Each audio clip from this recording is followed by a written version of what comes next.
जय हिंद दोस्तों, कैसे हो आप सभी। उम्मीद करता हूं दोस्तों आप सभी बहुत ही बढ़िया होंगे। दोस्तों आज की वीडियो में बात करने वाले हैं दोस्तों, अगर आप ग्रैंड लीग और मेगा ग्रैंड लीग में टीम बनाते हो तो याद रखना दोस्तों, आपका एक प्लेयर कम फैंटेसी पॉइंट अगर देकर जाता है तो चल जाएगा, दो प्लेयर का आपको कम फैंटेसी पॉइंट देकर जाता है तो चल जाएगा।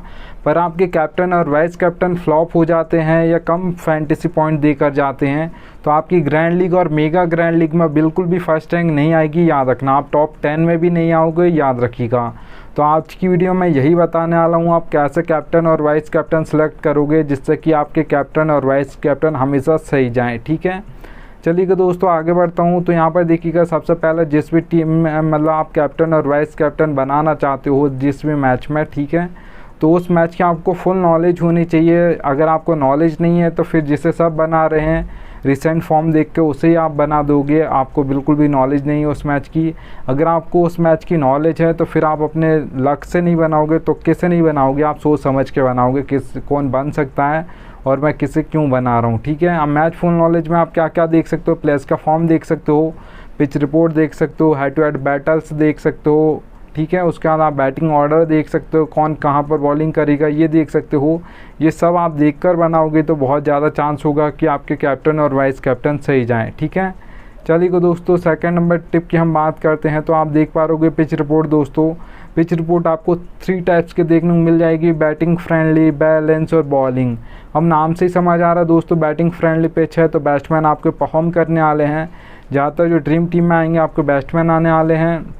और अगर यहाँ पर मैं बात करूँ जो बैटिंग फ्रेंडली पिचेस होंगी वहाँ पर आपको T20I में जो स्कोर बोर्ड देखने को मिलेगा वो हाई देखने को मिलेगा, ना ही मीडियम ना ही लो। ठीक है, अब देखिएगा दोस्तों जो बैटिंग फ्रेंडली पिचेस होंगे वहाँ पर T20I में जो आपको स्कोर बोर्ड ज़्यादातर देखने को मिलेगा वो ज़्यादातर आपको 170 से प्लस देखने को मिलेगा। ज़्यादातर ये 180 हो सकता है, 190 हो सकता है, 200 प्लस भी जा सकता है बैटिंग फ्रेंडली पिचेस पर स्कोर बोर्ड, याद रखिएगा।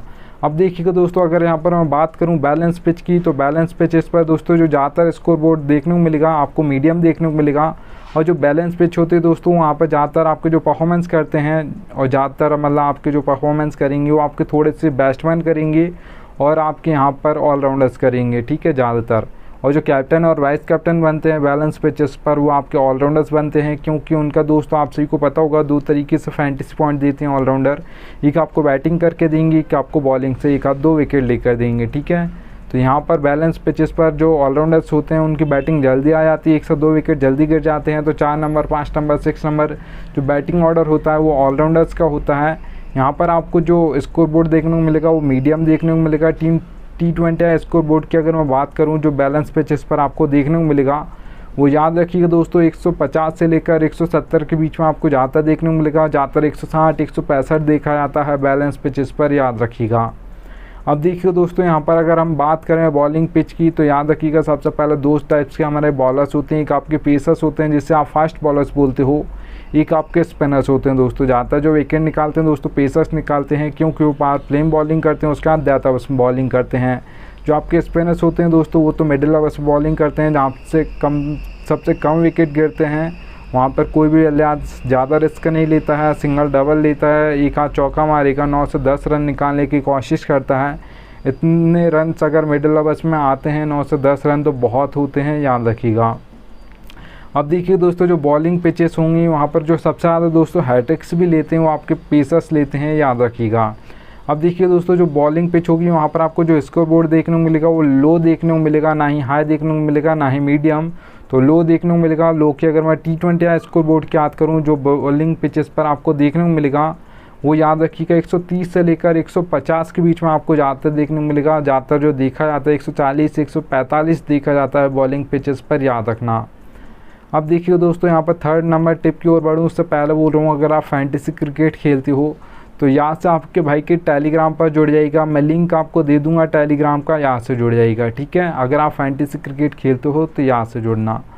चलिए दोस्तों आगे चलता हूँ। थर्ड नंबर आप देख पा रहे हो दोस्तों बैटिंग ऑर्डर आपको एक एक प्लेयर का पता होना चाहिए, कौन किस नंबर पर बैटिंग करने आने वाला है और कौन कहाँ पर बॉलिंग करेगा ये भी आपको पता होना चाहिए। कौन सा बॉलर पावर प्ले में करेगा, कौन सा मिडिल ओवर्स में करेगा, कौन सा बॉलर डेथ ओवर्स में करेगा और कितने ओवर करेगा। तो आप बैटिंग ऑर्डर में मान लेता हूँ दोस्तों आप लाइनअप से पता कर लोगे कौन कहाँ पर बैटिंग करने आने वाला है। पर ये आप फैंटेसी क्रिकेट में कहीं से नहीं पता कर पाओगे कौन कहाँ पर यहाँ पर बॉलिंग करेगा, कौन सा बॉलर पावर प्ले में करेगा, कौन सा मिडिल ओवर्स में करेगा, कौन सा बॉलर डेथ ओवर्स में करेगा और कितने ओवर करेगा। तो आपका भाई आपको बैटिंग ऑर्डर भी समझाएगा और ये भी समझाऊंगा कि कौन कहाँ पर कितने ओवर डालेगा, ये भी बताऊँगा, ठीक है। अब देखिए दोस्तों एग्जांपल आपको बता देता हूँ। यहाँ पर रोहित शर्मा के सामने 2 नंबर लिखा है, विराट कोहली के सामने 3 नंबर लिखा है, हार्दिक पांड्या के सामने 5 नंबर लिखा है। तो ऐसे नंबर से आपको बैटिंग ऑर्डर समझा दूंगा एक एक प्लेयर का। और अब देखिए दोस्तों हार्दिक पांड्या आपके ऑलराउंडर हैं, तो बॉलिंग अगर 2 ओवर डालेंगे तो कहाँ पर बॉलिंग करेंगे, और अगर 4 ओवर डालेंगे तो कहाँ पर बॉलिंग करेंगे, ऐसे कैसे समझाऊंगा वो समझा देता हूँ। पी का मतलब दोस्तों बताऊँ दूँ पावर प्ले क्या है, ठीक है। पावर प्ले आप बोल सकते हो, एम का मतलब मिडिल ओवर्स है, डी का मतलब डेथ ओवर्स है। पावर प्ले में अगर हार्दिक पांड्या दोस्तों ज़्यादातर 2 ओवर डालते हैं, वो 4 ओवर डालेंगे तो कैसे करेंगे वो पहले बता देता हूँ। 2 ओवर का तो पावर प्ले में फिर दोस्तों वो 1 ओवर लेकर आएंगे, ठीक है, मतलब 1 ओवर डालेंगे, मिडिल में 1 ओवर डालेंगे। और अगर हार्दिक पांड्या आज के मैच में 4 ओवर डालेंगे तो फिर वो पावर प्ले में 2 ओवर डालेंगे, मिडिल में 1 ओवर डालेंगे। डेथ में कभी कभार 1 आध ओवर डालते हैं, याद रखिएगा। एक और एग्जांपल ले लेते हैं, आप सभी को पता होगा जसप्रीत बुमराह दोस्तों कैसे बॉलिंग करते हैं आपके मुंबई इंडियंस से। आप सभी को पता होगा कि पावर प्ले में वो 1 ओवर डालते हैं, मिडिल में 1 ओवर डालते हैं, डेथ में 2 ओवर डालते हैं। क्योंकि सबसे ज़्यादा जो रन्स मारने की कोशिश करते हैं बैट्समैन वो डेथ ओवर्स में करते हैं। तो रोहित शर्मा जब पहला कैप्टन थे तो 2 ओवर रखते थे डेथ ओवर्स में जसप्रीत बुमराह की, याद रखिएगा, ठीक है। चलिएगा दोस्तों यहाँ पर आगे चलते हैं। तो यहाँ पर आप देखिएगा सबसे ज़्यादा इंपॉर्टेंट ये कैप्टन और वाइस कैप्टन के लिए पॉइंट है, याद रखना। अब देखिए दोस्तों 22 प्लस कैप्टन और वाइस कैप्टन के लिए देखने को मिलते हैं, एक टीम से 11, दूसरी टीम से 11। अब उसमें से हमको कैप्टन और वाइस कैप्टन बनाना होता है, किसे बनाए समझ नहीं आता, बैट्समैन को बनाए, ऑलराउंडर को बनाए या किसे बनाए, ठीक है, या बॉलर को बनाए, किसे बनाना है समझ नहीं आता। तो याद रखना दोस्तों सारे प्लेयर कैप्टन और वाइस कैप्टन के दावेदार नहीं होते हैं। एक मैच में 11 एक टीम से होते हैं प्लेयर, दूसरी टीम से 11। मैं इम्पैक्ट प्लेयर की बात नहीं कर रहा हूँ। तो उसमें से कैप्टन और वाइस कैप्टन बनाना है तो सिंपल सा आपको कुछ भी नहीं करना है, 6 से 7 प्लेयर आपको ऐसे निकाल लेने हैं जो आपको लग रहा है कि आज के मैच में इसमें से ही कोई कैप्टन और वाइस कैप्टन बनेगा, तो वो आपको प्लेयर निकाल लेने हैं। अब मैं बता देता हूँ आपको कैसे निकालना है। ऐसे नहीं कि किसी को भी निकाल लिया आपने। सबसे पहले आपको पिच रिपोर्ट देख लेनी है कि कैसे पिच होने वाली है। अगर बैटिंग फ्रेंडली पिच है तो आपको बैट्समैन ज़्यादा निकालने हैं, एक आधा ऑलराउंडर निकाल सकते हो, एक आधा बॉलर भी निकाल सकते हो, ठीक है। अगर यहाँ पर बैलेंस पिच है तो फिर आप ऑलराउंडर 2 से 3 निकाल लीजिएगा और फिर यहाँ पर 1 या 2 प्लेयर आप बैट्समैन से ले सकते हो, एक आध बॉलर ले सकते हो। अगर यहाँ पर दोस्तों बॉलिंग पिच है तो फिर आपको सिंपल सा बॉलर्स को निकालना है और ऑलराउंडर्स को निकालना है, ठीक है, और बैट्समैन को आपको नहीं निकालना है, ना के बराबर। एक आध निकालना हो तो निकालिएगा, नहीं तो मत निकालिएगा। तो सिंपल सा दोस्तों जो आपके यहाँ पर अगर मैं बात करूँ, ये पिच आपको मैंने बता दिया है। उसका देखिएगा सबसे पहले जो आपने प्लेयर्स निकाले हैं, मैं मान लेता हूँ आपने 6 प्लेयर निकाल लिए हैं, तो उसमें देखिएगा फॉर्म प्लेयर का, किस प्लेयर का फॉर्म चल रहा है। अगर प्लेयर का फॉर्म चले तभी उस प्लेयर को निकालना है। ऐसा नहीं कि यहाँ पर ऊपर अगर बैटिंग फ्रेंडली पिच है तो ऊपर जो बैट्समैन आ रहा है उसका फॉर्म रिसेंट फॉर्म अच्छा चल ही नहीं रहा है, उसको भी आपने निकाल लिया है, बहुत ज़्यादा चांस होगा वो प्लेयर फ्लॉप हो जाएगा अगर प्लेयर का फॉर्म नहीं चल रहा है तो। और फिर देखिएगा दोस्तों बैटिंग ऑर्डर आपको देखना होगा। अगर कोई बॉलर है या ऑलराउंडर है तो कहाँ पर बॉलिंग करेगा ये भी आपको देखना होगा। ये सब आपको देख के निकालना है। आप देखिए दोस्तों आप बैट्समैन को निकालने का सोच रहे हो या निकाल रहे हो, 6 प्लेयर आपने जो निकाले हैं, अगर किसी बैट्समैन को आप कैप्टन और वाइस कैप्टन बनाना चाहते हो तो 1 2 3 इस नंबर का वो बैट्समैन होना चाहिए। फॉर्म अच्छा चल रहा हो तो उसे आप कैप्टन और वाइस कैप्टन बना सकते हो अगर आप बैटिंग फ्रेंडली पिचेस पर बना रहे हो तो, ठीक है। अब देखिए दोस्तों यहाँ पर अगर मैं बात करूँ ऑलराउंडर की, आप किसी ऑलराउंडर को बनाना चाहते हो तो याद रखना बैलेंस पिच हो आपकी, और यहाँ पर ऑलराउंडर का जो बैटिंग ऑर्डर होना चाहिए दोस्तों 5 या 6 नंबर लास्ट होना चाहिए। इससे ऊपर चलेगा पर नीचे नहीं चलेगा, ठीक है, याद रखिएगा। ऐसा ऑलराउंडर नहीं होना चाहिए जो 7 नंबर या 8 नंबर पर बैटिंग करने आएगा, बहुत ज़्यादा नीचे होता है 7 नंबर 8 नंबर बैटिंग ऑर्डर।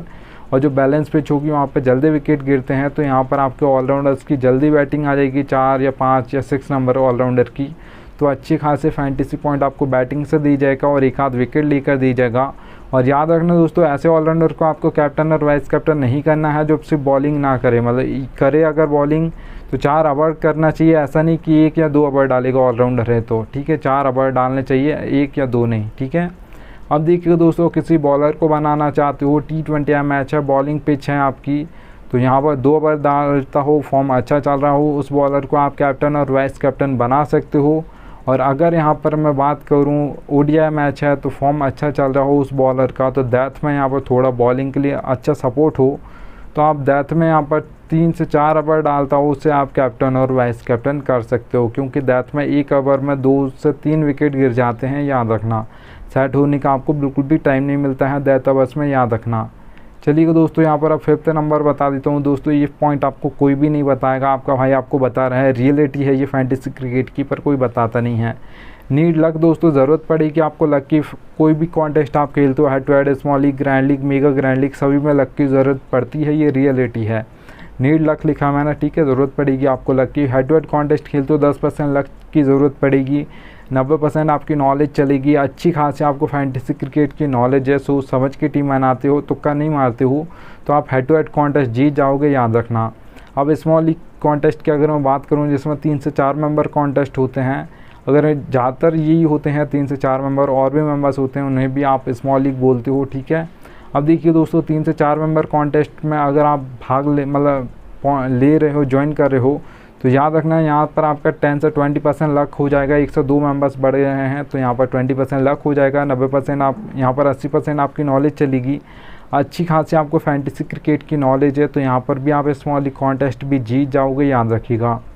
अब देखिए दोस्तों ग्रैंड लीग और मेगा ग्रैंड लीग की अगर मैं बात करूँ तो ज़्यादातर दोस्तों 50-50 होता है। 50% आपको अपना बेस्ट देना है। जिस दिन आपको 50% लक बेस्ट देगा उस दिन आपकी grand league, mega grand league में फर्स्ट रैंक जरूर आएगी, याद रखिएगा। अब देखिए दोस्तों अगर आप ये सोचते हो कि नॉलेज नहीं चलती है, बिल्कुल लक चलता है 100% मेगा ग्रैंड लीग या ग्रैंड लीग में, तो याद रखिएगा दोस्तों ज़्यादातर जो टीम फर्स्ट आती हैं ग्रैंड लीग और मेगा ग्रैंड लीग में 1 2 3 4 5 6 इन नंबर्स की टीम ज़्यादातर फर्स्ट आती हैं। बहुत ही कम ऐसे मैचेस होते हैं जिसमें 15 16 17 18 19 20 नंबर की टीम फर्स्ट आ जाए। तो ज़्यादा आपको टीम नहीं बनानी है, 5 से 6 टीम बनानी है, इससे ज़्यादा टीम नहीं बनानी, सोच समझ के बनाओगी तभी आपकी ग्रैंड लीग और मेगा ग्रैंड लीग में कैप्टन और वाइस कैप्टन भी सही जाएंगे, तभी आपकी ग्रैंड लीग में, मेगा ग्रैंड लीग में फर्स्ट रैंक जरूर आएगी, याद रखिएगा।